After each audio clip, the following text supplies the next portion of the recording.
Hello guys, welcome to another video of stock market friends. Desco Infratech limited guys एक upcoming IPO है जो कि आज के दिन ओपन होने जा रहा है। जानेंगे complete analysis, business model, financial condition, performance, GMP कितना चल रहा है, लिस्टिंग कितना मिलेगा, अप्लाई करें या फिर नहीं, इन सभी पॉइंट्स को डिस्कस करेंगे। चलिए फ्रेंड्स, वीडियो स्टार्ट करते हैं।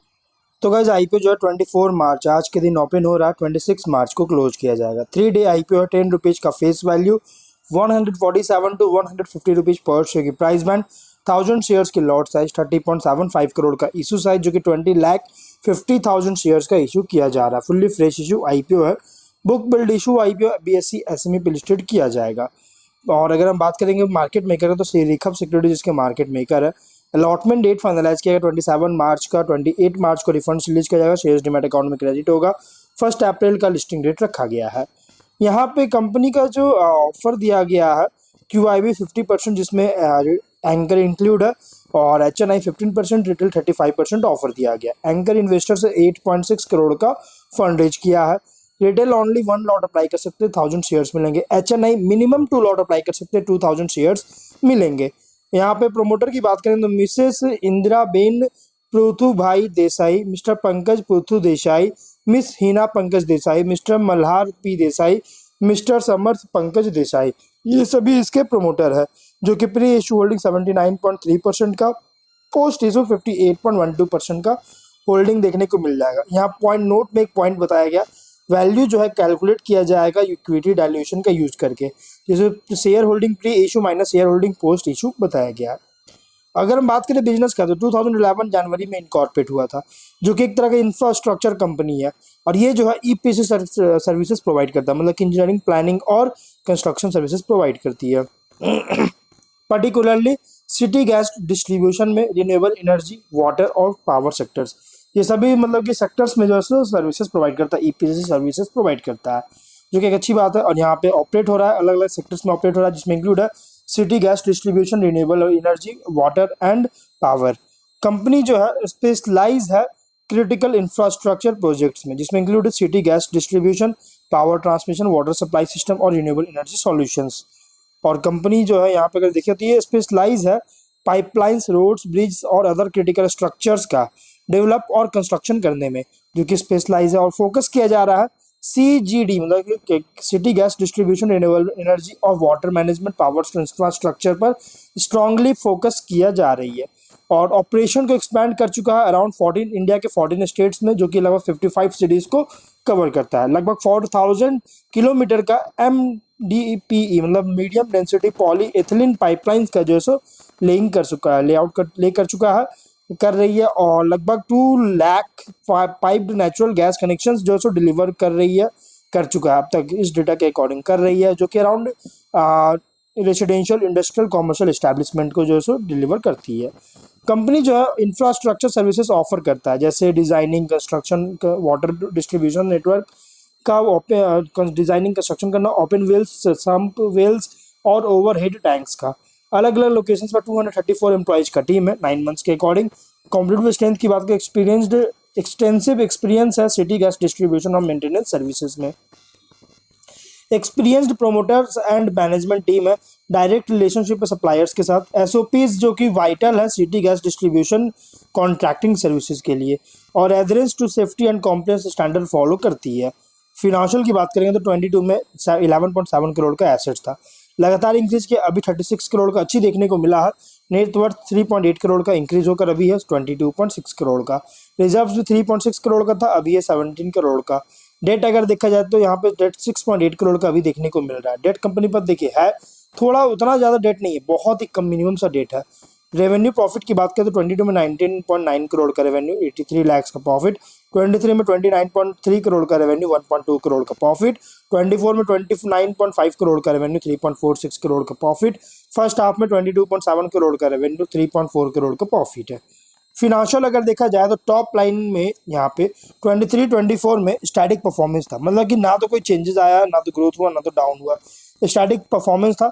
लेकिन बॉटम लाइन में बहुत सरप्राइजिंग बूस्ट देखने को मिला, अच्छी ग्रोथ हुआ 24 में।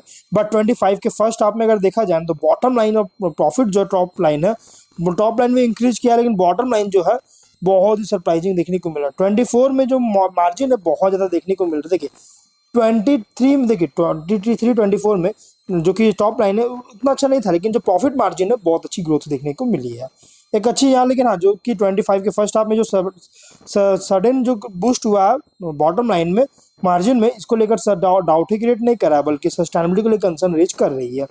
ROE 40.6%, ROC 76% का, डेट टू इक्विटी 0.34 टाइम्स का, RONW 28.8% का, PAT मार्जिन 11.7% का, price to book value 6.2 times का, पी रेशियो 24.4 टाइम का पी रेशियो देखने को मिल रही है। वहीं अगर हम बात करें कुछ और इसकी पॉइंट का, तो डेस्को इंफ्राटेक जो है मल्टीपल लीगल प्रोसीडिंग्स में इन्वॉल्व है, जिसमें इंक्लूड है टैक्सेशन डिस्प्यूट्स और रेगुलेटरी एक्शंस, जो कि अनएसर्टेन्ड लाइबिलिटीज के साथ, और कोई भी अनफेवरेबल रूलिंग अगर आता है इन केसेस का, तो unexpected financial liabilities, compliance burdens और में रिजल्ट आ सकता है, जिससे फिनेंशियल स्टैंडिंग को इम्पैक्ट करेगा। टॉप 10 कस्टमर से इसका कंपनी का जो रेवेन्यू है, टोटल ऑर्डर बुक का जो जनरेट हो रहा है टॉप 10 कस्टमर से, जो कि 22, 23, 24 फर्स्ट हाफ में, और परसेंटेज में बात करेंगे 100% का था, 90.5%, 98.5%, 91.1%।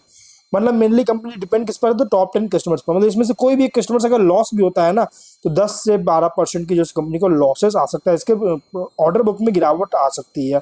इसीलिए गाइस, अगर इसको की कस्टमर्स को रिटेन करने में फेलियर होता है, बेस को एक्सपैंड नहीं करता है, या बिजनेस में लॉस होता है क्लाइंट से, तो बिजनेस और फिनेंशियल स्टैंडिंग को हिट कर सकता है। Plus negative cash flow operating activity से जनरेट किया है, जो कि 23, 24 फर्स्ट हाफ में 1.7 करोड़ का, 28 लाख का, 8 करोड़ का, जो कि निगेटिव में है। और इसके अलावा negative cash flow investing activity से भी जनरेट हुआ है, जो कि 20 लाख का, 72 लाख का, 80 लाख का, और 1.1 करोड़ का। और अगर ये अगर इस तरह से कैश फ्लो निगेटिव आता है, मतलब देखिए निगेटिव कैश फ्लो का मतलब क्या है, कि कैश जो है आउटफ्लो हो रहा है, कंपनी से निकलता हुआ देखने को मिल रहा है। अगर इसी तरह से इनफ्लोज अगर एक्सिड नहीं, जो इनफ्लोज होता है और इनफ्लोज एक्सीड हो जाता है, एक्सीड अगर होता है कैश आउटफ्लोज का, तो गाइस इसकी वजह से लिक्विडिटी चैलेंजेस फ्यूचर में फेस कर सकती है।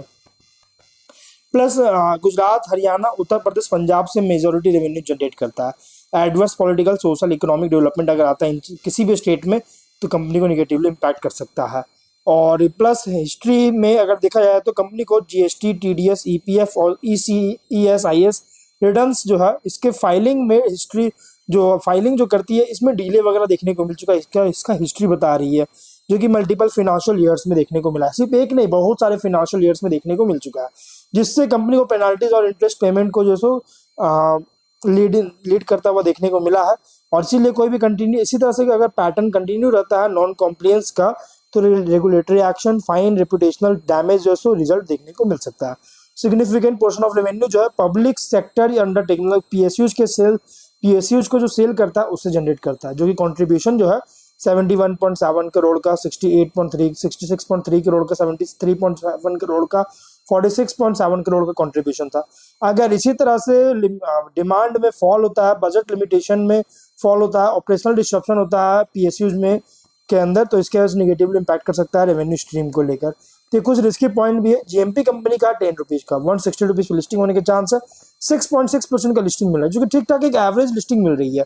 ऑब्जेक्टिव क्या है, तो कैपेक्स करना चाहती है सूरत में कॉर्पोरेट ऑफिस का सेटअप करने के लिए, मशीनरी के परचेज में कैपेक्स करना चाहती है, working capital requirement, general corporate के लिए फंडिंग चाहती है। एक अच्छी बात है, कंपनी जो है कैपेक्स वगैरह करना चाह रही है बिजनेस एक्सपेंशन को लेकर, और इसीलिए देखिए कंपनी का जो super recent earning according price band बहुत ज्यादा रखा गया, और बहुत छोटी IPO देखिए प्राइस बैंड जो है इसका लगभग 150 रुपीज का, बहुत ज्यादा प्राइस इस IPO का है।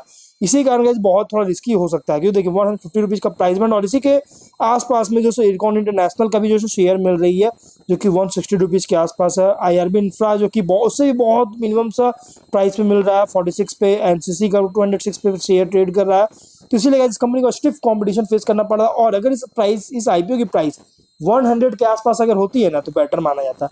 अगर 100 के आसपास होती तो कंपनी का जो GMP है अराउंड 35 to 40 रुपीज के आसपास हो सकता था, जिससे एक अच्छी लिस्टिंग मिलने के चांस हो सकते थे।